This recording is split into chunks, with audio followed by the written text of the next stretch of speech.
Stand for a pledge. I pledge allegiance to the flag of the United States of America and to the republic for which it stands, one nation, under God, indivisible, with liberty and justice for all. All right. Start with a roll call. Doobie? Yes. Bob? Yes. Spangler? Here. Wong? Downey? Here. Phillips? Here. Browning? Here. Okay. All those in favor of excusing Councilperson Browning from the last meeting, say aye. Aye. Public comments, I've got Representative Jason Stevens.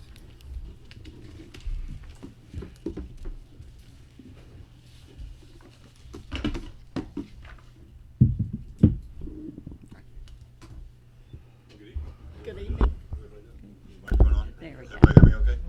All right, very good. Well, my name is Jason Stevens, your state representative. It's good to visit you again. And I was talking to the mayor the other day, and I thought I would come by and visit and just kind of have a chance to have a little discussion, not too long, but I did want to take a minute to explain a little bit about what the legislature did with property taxes in December. As you all know, property taxes are extremely complicated, but ultimately they are one of the foundations for our local governments, whether it's fire, police, depending on how the structure is for villages, cities, and townships. And we did do some pretty major reforms, but property taxes, because what you're taxed on in 2026 is what happened in January of 2025. So it's a slow rolling process. And one of the bigger things that we did was limited the amount of the increases in this coming year, this tax year, or this collection year, and in the years going forward. So when you see a value, or the values that have increased 30 and 40%, I think Jackson County's was around between 30 and 40% 2 years ago, those will be limited in the future to the cost of inflation. So every 3 years, the max on the inside millage, which I'm not sure what your all's inside millage is, and the 20 mil floor for the school districts will be limited to 9% every 3 years, so 3% a year. Now, if inflation is lower than that, it will be even less. So what that means is there are, in the case with Jackson County, the revaluation was 2 years ago, I believe. And so the second half of the taxes this year, and we're still trying to figure out, this is going to be really difficult for the county treasurer and the county auditor, because it frankly needed to be worked on a little bit more. But nevertheless, the taxes will be a little bit less here in Jackson County on the second half taxes. And then the reval will kick in, I believe, next year, so that it will hopefully not be adjusted as much. I'm hopeful that we are able to do some things at the legislature to help alleviate the property tax burden, because I come from local government. I was a local government guy for 19 years before going to the State House. I was a county auditor in Lawrence County for 9 of those years, and a commissioner for 10. It's being able to have that healthy balance of providing local services, but also not taxing people out of their homes. And I think some of the adjustments we have made are setting the stage to be able to do that more so, because income taxes at the state level and property taxes at the state level were tied together back in 1983, because the state raised the income tax and they gave a deduction on the property tax. Well, when you do that, as you notice, the state income taxes have come down. It's really hard to untie those two things together, and it took almost 50 years to do that, which is what we finally did in 2025. So anyway, I wanted to mention that. I know that's always a tough situation for local governments. You guys care about your people more than anybody, and they are the ones paying the bill, because property taxes are the one tax that never leaves the county line. You get your tax bill, you pay the county treasurer reconciles it, hands it to the county auditor turns around and hands it to the fire department, the village, the city, the schools, and none of that money ever goes to Columbus, but the policies that require you guys to do whatever, that all comes from Columbus. I would personally like to see the state kick in a little more to help with local government and continue to advocate for that, and make sure that it's as easy of a complex system as we could possibly have. So I wanted to mention that and see if there was any other questions or whatever, but really enjoy visiting Wellston. As you know, My legislative aide is from Wellston, Grant, and does a great job for us, for everybody up there in the office, and he's a pleasure to work with. And anytime I have a Wellston question, Grant knows everything about it, so and the history behind it, so it's great. Well, I don't know if this is the place. I just want to thank you for allowing me the opportunity to be part of the Educator Standards Board for the last 4 years. So just thank you for Yeah, that. well, good, thank you, Karen.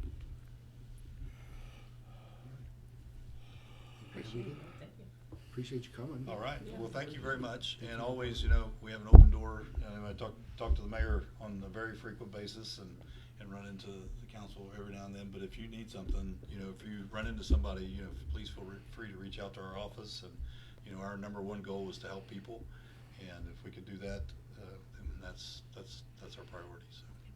All right, we're good, all right. Thank you. Thank you all, Very much. thank you all. You'll have a lot of business here, so have a good evening. Take care. Thank you. You too. Drive safe. All right, all those in favor of approving the meeting minutes of last meeting, say aye. Aye. Do you have any correspondence? Yes, sir. Reports from committees? Yeah. Old business? Any new business? On to legislation. Second reading of resolution number 2026-04, a resolution authorizing and accepting the terms and conditions of the Ohio Auditor of State to provide local government services and to issue an accounting report and declaring an emergency. Any discussion?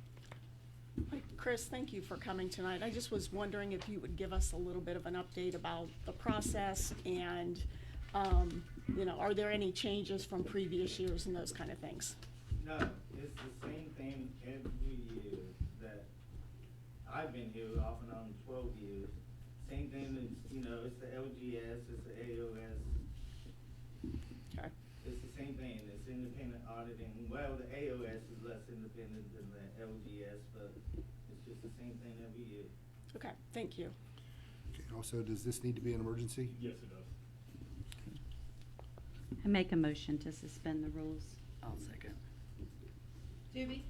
Yes. Bach? Yes. Spangler? Yes. Woolen? Whoops, never mind that. Downey? Yes. Phillips? Yes. Browning? Yes. Make a motion to adopt and pass. I'll second. Doobie? Yes. Bach? Yes. Spangler? Yes. Downey? Yes. Phillips? Yes. Browning? Yes. Second reading of resolution number 2026-05, a resolution authorizing the city to enter into an agreement to employ Joseph D. Kirby of the law firm of Cole Kirby and Associates LLC as attorneys for the city and we don't. Any discussion on this? Talked about last meeting. Okay.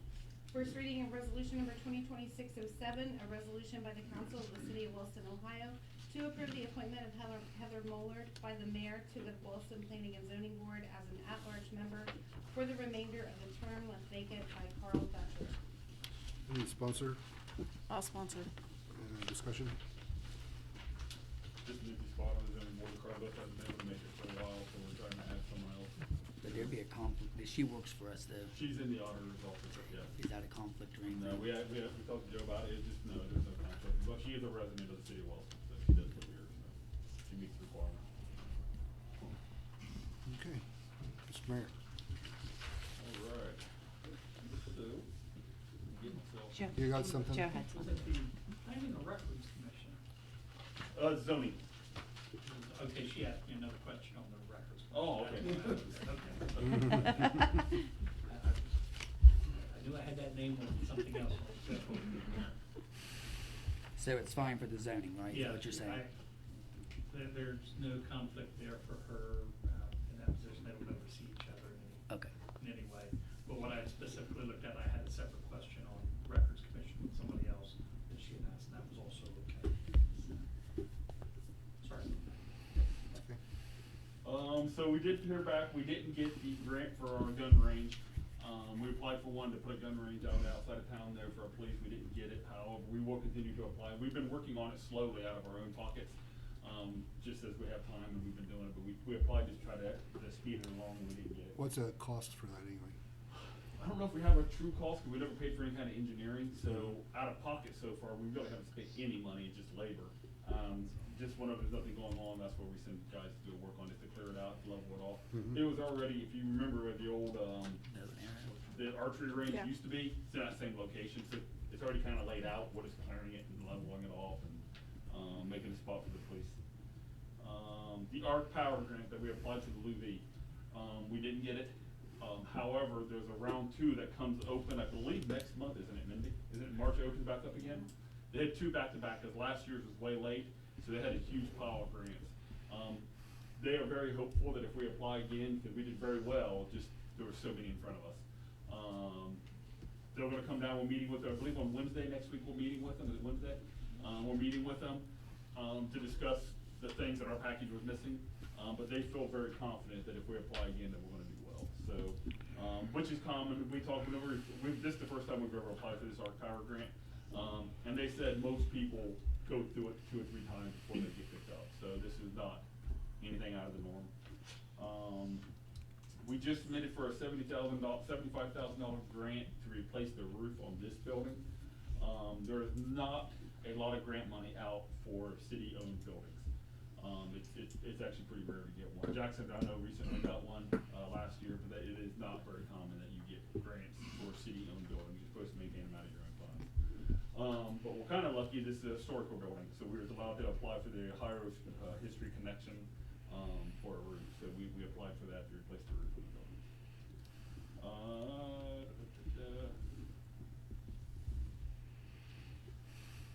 Copy of that. So I wanna take a second, we had, our street crew, water crew, he can talk to to what they've been doing, but, guys, the last about month and a half, those dudes have been putting in the hours and working hard. I know, I don't, so I will tell you, I just wanna make it, be very clear on the fact that, make sure that's on. Facebook is not the place to ask for help. There's no one monitoring Facebook, I promise you. So if you need something, people need to call the city building. Going on Facebook looking for help, it's never gonna arrive. That'd be like if your house is on fire, going there asking for the fire department to show up. They're not coming. So call the city building if you need help. Please call up here. There was I caught it well after it was already passed. Someone was on there complaining about 2 great big potholes. And we filled in 2 small ones right in front of it. If you saw that. The small ones, we can put cold patch in. There comes a point where you can't put cold patch in a great big hole. It's just gonna pop right out. That's why they didn't fix the big ones. But I know Facebook is filled with experts. But there is a reason why we didn't do it. It couldn't be done. So come summertime when we do hot patching, that's when stuff like that gets fixed. We can't do a hole that big with cold patch. So there is reason behind what happened. But those guys are working hard, man. Every day they're out. They fill potholes every single day. It just, this time of year with the salt, the cold, then it heats up, it pops. And it's just what we do. It happens, we'll be doing it all the way to spring till we can actually start hot patching and filling them in. It's just a game we play every single year. I do have a question. So a lot of times what I see, and I've seen it kind of repetitively, is people saying, well, I don't know where to call, I don't know where to call. And sometimes it's on Fridays, sometimes it's after hours and on weekends. So just maybe sharing again, and maybe we can just make it a habit periodically of We can sharing that, repost yeah. it, but the 217 number 217. that's always been Always. Wellston's number is still Wellston's number. You can still call it. Nothing's gone away. And I've been trying to Um, communicate yes. that as I am encountering that question, but, you know, it just seems to be We coming had up someone call up, they regularly. said the number doesn't work anymore, so I should clarify, you have to put the 740-384, you can't dial 4271 anymore. That stopped, I think, in the 80s. Yeah. That yeah, was kind of so it- efficient though. Yeah, so, but yeah, you do have to dial the whole number to get it. But yes, it still works, it's still operational, it still goes to the exact same chains that you're gonna get the response you want. During the day, you can always call up to the clerk's office, or pending, it'll get transferred over to Mindy. But you're always welcome, and you're always welcome to stop in the city building Monday through Thursday. Thank you. Yep. On to you, boss. Yeah. Okay, like Anthony mentioned, in the past 30 days, we've fixed in excess of 40 water leaks. That did not count today, that was as of yesterday, and I know they had 2 or 3 days. We had a couple pretty severe leaks. We had one actually under a railroad track. Railroad worked with us, we got that repaired. We about drained the water tower on that. We had to cut a tree the other day, a rather large tree. The line had been there so long, it was under the tree. So these guys have killed themselves. The water plant have a couple times worked around the clock to try and keep making water. So they have been putting in a lot of hours. But on a good note, we've got some salt now, so must mean winter's over. Hopefully we don't need it. Yeah, no doubt. We are starting to do some pothole patching and some other maintenance work. We did sell the Dennis garbage truck, so with the money we received from it and a little bit of our money, we can pay that off this year, and we will not owe on any of our garbage fleet. So that's a good thing. Timmy asked me a couple meetings ago about the evaluation process. I do have those, thanks to Mindy's help, together, and we'll probably start that next week or the week after. And that's all I got. Any questions? Everything, Joe? I do not have. Anything, Chris? You guys have anything? No clerk's report, no treasurer's report, correct? Yes, sir. Rex not here, we'll go to fire. Yeah, sorry. I submitted the monthly fire report for January. January was a busy month for the fire department. We had 38 calls for service. And February has been no better. I don't have those numbers yet. I'll have them at the end of the month for your next month's report. We've been busy with water rescue calls. We're deployed down to the Ohio River for a vehicle accident that went into the river. We assisted the Pomeroy Fire Department and Franklin County Sheriff's Department Water Rescue Team, along with Region 2's Water Rescue Team. So they were busy down there. That's all I really have for the fire department. And then I'll move on to code enforcement. I believe somebody asked about a fee schedule for the last month's meeting. The fire department has a fee schedule. The code enforcement, our fees are legislatively put into place. So, like what it costs for a rental inspection, what it costs for a late penalty for a rental inspection, those are all in legislation. So there isn't a fee schedule for code enforcement that has been passed by council that is all together. Does that make any sense? I think so. We had talked several months ago. I mean, it might have been like 6 to 8 months ago, and you had talked about bringing a schedule to us, reevaluating those. And so I just had remembered and was just questioning about that. And then, you meaning for building permits? I think we were talking about all fee schedules in general, code enforcement, building permits. Because you redid the building permits in 2024. No. We redid. I didn't. Oh, you did not. That's great. You were talking about the building downtown. It's when your father-in-law passed away. I remembered that after the meeting. That's why Okay. you weren't here, didn't know. Okay, so then we were talking about the downtown buildings, and we need to come up with a plan on what we're going to do with maintaining, or how we're going to enforce. You said what you was going to bring to council our fee schedules. I apologize to all of you. I don't know what I was talking about on that. I really don't. At least you're honest. I remember talking about a fee schedule for recreation, for what you're going to charge for youth to play ball, and what does it cost to rent the concession stand, but I don't remember what that was. But I will look back on my notes and see what I can figure out. She said, I'm going to bring it to council by the first of the year. He was like, we haven't got the fee schedule. I thought that was a plan on how to move forward on the downtown buildings that we have, the dilapidation, and how are we going to, because if we tried to condemn them all at the same time, I mean, the city doesn't have the funding to try to raise those buildings. So that's what I remembered, but I apologize. We'll Did it have to do with the citations, and was that part of that It might be, conversation? because we I talked thought about that was all a that. different time. We were talking about the Yeah, we've talked about it The a codes- couple, A couple of times, different yeah. how the times. codes were about- not being able to be yes, that enforced. was, Yes. yes, so that I still have to That meet one, with Joe. Yeah, Yeah. Now I know what we're talking about. yes. Yeah. That's not, that's Like a the- It was a citation. You said separate- it last week, I didn't remember. No, I didn't. Sorry. You're fine. When I think of fee schedule, I think of what it costs for a fire truck per hour. That's what I was thinking. There is a fee schedule for that, but no, the citations. The more, yeah, the citation. Mr. Kirby and I are still planning to meet about those. We got to decide first how to prepare those citations for municipal court. Yes. So I think that was the conversation. That was conversation, I know thank we'll you. talk about No that. problem. We'll work on that. We had talked about code, I mean, Yeah. we've talked about all of those, It but was that was the code that latest. we Yeah. were reference to. Yeah. Sorry. Some issues we had. Yes. Yes, got it. I'm on track. Well, it took all of us, but. That It's was okay. wonderful. Okay. First I thought, oh my, did I just hear things? No, yes, I'm bad about that, I apologize, so. And then we're just gearing up and getting ready for mowing season. I know it's hard to believe or hard to even think about, but there is a process to getting all the equipment ready to go for code mowing and parks, or for mowing the city property, so that's what we've been working on. Do we have any houses in town set for demo, or?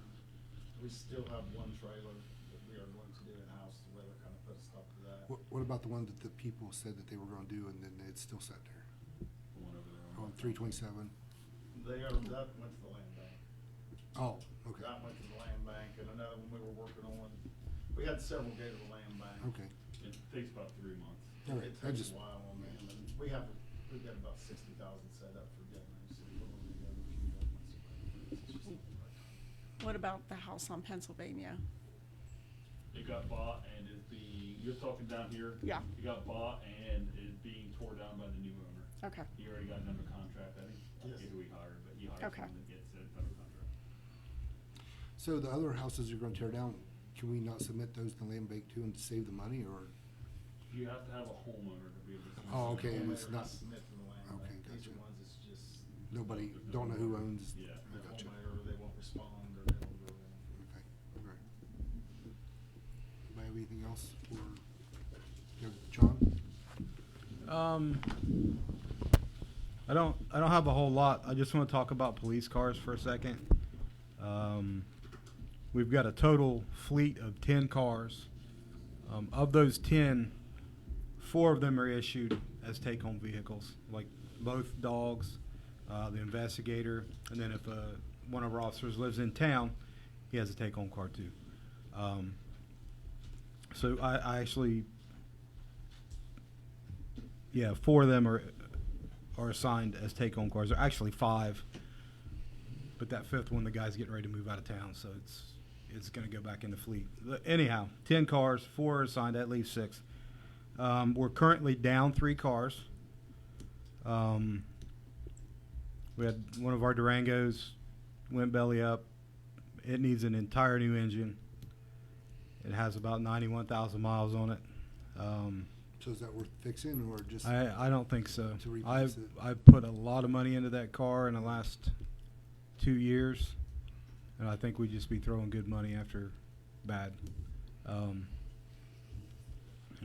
Another one of our Dodge Chargers recently developed a problem and had to be taken out of service until it can be repaired, and we're talking quite a bit to repair it, probably into the thousands. And then another car, we're still waiting to get upfitted by the city mechanic to put it back in the fleet. And I say all this because our fleet is old. We've been buying used cars since, with the exception of the K9 truck that we bought, which is a take-home vehicle and assigned to one person. The last time we bought a new car was 2020. Ironically enough, the cars that we bought brand new are still running and still in the fleet. One of them's 10 years old. One of them's 12 years old. Way over 100,000 miles. My car's got over 200,000. They're still running. Got in the habit of buying used cars because we had to. It's not quite working because the cars that are broke down right now, 2 of those we bought used. And then there's another one that's probably not got a lot of life left in it either. I bring that all up because probably at some point this year, we're going to have to come to you and ask for money to buy a police car, at least a police car. So I just wanted to prep you on that. So we've been talking about it, looking at where that money's gonna come from. We pulled off $160,000 off the CD. This last time when we renewed the last CD, we pulled $160,000 off it, just put it back to where it belonged. We're saving that money aside to hopefully do some paving this year with it. But I think once we go to allocate that, we're gonna have to buy a cop car. We have to buy a new police car. He's gonna do his best to raise some money on his own. We got some, stuff we can sell off, some of the old cop cars, we can sell them off and, move them on. Hopefully that'll raise some of the money, but once we do that, we'll see how much money we have, and we have to purchase another car. We can't just keep this cycle going. We have to buy something. What do they typically run? For the truck, we pay what, 70,000 for the truck? The truck was a lot. Yeah. An SUV that I would like to get is like a Ford Explorer. Upfitted completely, we're talking probably about 65,000. That may be a little high, but It's about right. I mean, that's just, yeah. you guys all buy vehicles, you know what they cost. They're not cheap. You just buy a regular vehicle, it's not cheap. John, do you have a rotation schedule? I know, like, you know, with buses and those kind of things, we try to did. replace so many. We did,